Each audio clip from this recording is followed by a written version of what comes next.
Welcome back everyone to another NRG and it's Wimbledon Finals Men's Tennis Day.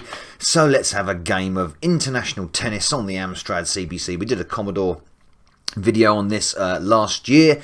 So let's look at the Amstrad version, see how it stacks up. The Zepplin software late entry to the software library for the Amstrad entry is a very fine tennis game indeed. It's probably one of the best on the Amstrad. It was definitely spectacularly performed on the Commodore, really playable on the Commodore, and equally really playable on the Amstrad. As you can see, it's not spectacular when it comes to the visuals and the graphics. We don't have the visual prowess with the likes of Tennis Cup and Pro Tennis Tour.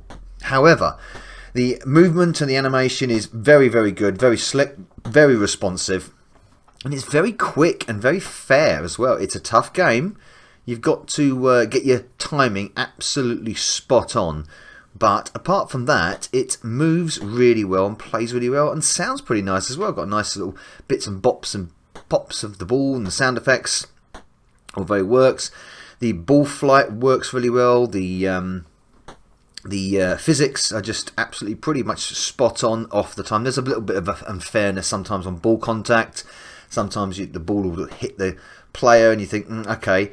The movement up and down the court is a little too fast for me in the way that the players move. It's extremely tight and you've got to be sort of sharp with your movements and get your timing spot on. But once you've got your timing, you can produce some really good shots. There's some great opportunities for shot making in this and building the movement and moving the AI around. It's quite intelligent as well. So yes, you've got 5-set matches. You've got various courts to play on, court surfaces. Obviously, we're playing on grass here. Apparently, the background is some sort of... I don't know, what's going on with the purple background there? Kind of stone that's sort of chipping away. Very strange.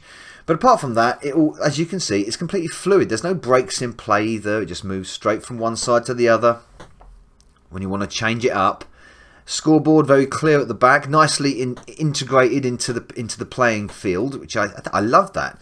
And there's no separate HUD here, so the scoreboard is there in the graphics, which is really nice. And there's also some nice overlay as well when the sprites are going over the top of it.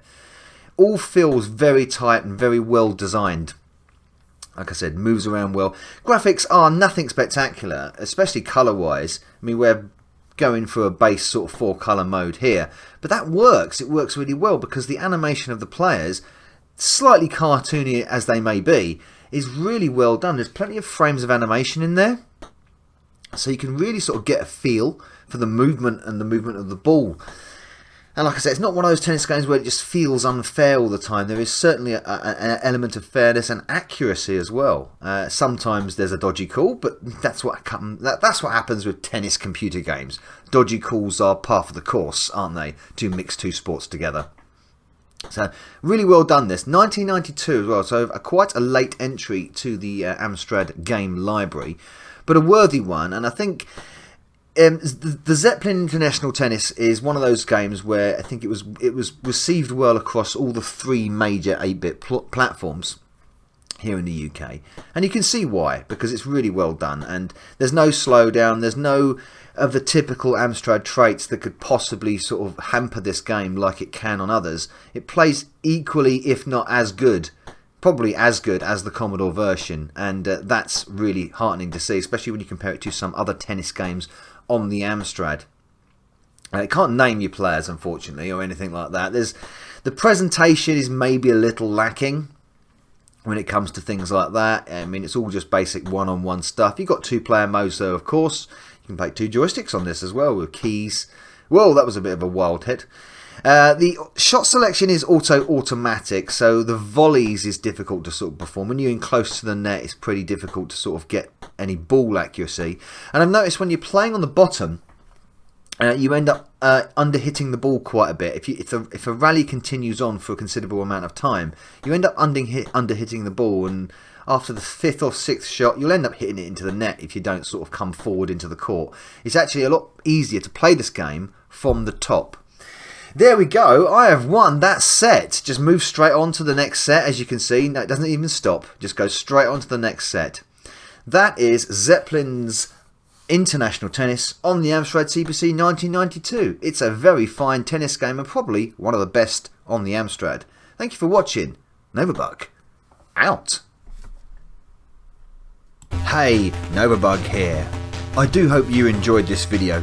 Please support the channel by liking and commenting, and of course subscribing if you haven't already done. If you would like to support me further, please consider joining my Bug Army via Patreon. And also don't forget to follow me on Facebook, Parler, BitChute and Twitch. And a salute to my Bug Army generals Sam M, Sweet Nanak, Pete Walker and Shadow 80. Thank you everyone for supporting me. Novabug, out.